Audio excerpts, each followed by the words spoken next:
Weight loss ஜர்னியில் ரொம்ப கஷ்டமான விஷயமே டயட் இருக்குது தான். அந்த டயட்லேயும் ரொம்ப கஷ்டமான விஷயம் அந்த டயட் ஃபுட்டை ப்ரிப்பேர் பண்ணுறது. நான் என்னோடய வெயிட் லாஸ் ஜர்னியில் ப்ரோட்டீன் கோலை அச்சீவ் பண்ணுறதுக்காக இந்த சிக்கன் ரெசிபியை தான் ஃபாலோ பண்ணிகிட்ருக்கேன். இந்த சிக்கனில் நான் ஆல்ரெடி ஜிஞ்சர் கார்லிக் பேஸ்ட் போட்டு மேரினேட் பண்ணி வச்சுட்டேன். இதில் நம்மளோட குழம்பு மிளகாய் தூள் இருக்கு இல்லையா, அது தேவையான அளவுக்கு சேர்த்துக்கோங்க. அதுக்கப்புறம் சிக்கனுக்கு தேவையான அளவுக்கு உப்பும் சேர்த்துக்கலாம். அவ்வளவே தான். இது ரெண்டையும் சேர்த்துட்டு கொஞ்சமாக தண்ணி ஊற்றி நல்லா மிக்ஸ் பண்ணிக்கோங்க. குக்கரை மூடி போட்டு அடுப்பில் வச்சு ஒரு 5-6 விசில் நல்லா ஃபைனாக குக்கர் அளவுக்கு குக் பண்ணிக்கோங்க.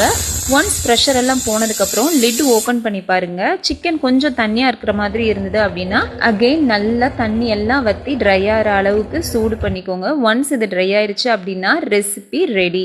என்ன வெங்காயம் தக்காளி ஒன்றுமே போடல, இது எப்படி இருக்கும் அப்படிலாம் நினைக்காதீங்க. கண்டிப்பாக சாப்பிட்லாம். டேஸ்ட்டு சிம்பிளாக சூப்பராக தான் இருக்கும். எப்போவுமே சிக்கன் எடுக்கும்போது வெறும் சிக்கன் மட்டும் எடுக்காமல் அதோட கொஞ்சம் ஃபைபரும் சேர்த்து எடுத்துக்கிட்டீங்க அப்படின்னா டைஜஷனுக்கு நல்லாயிருக்கும். இந்த மாதிரி வெயிட் லாஸ் ரெசிபிஸ் அண்ட் டிப்ஸுக்கு என்னை ஃபாலோ பண்ண மறந்துடாதீங்க. டாடா.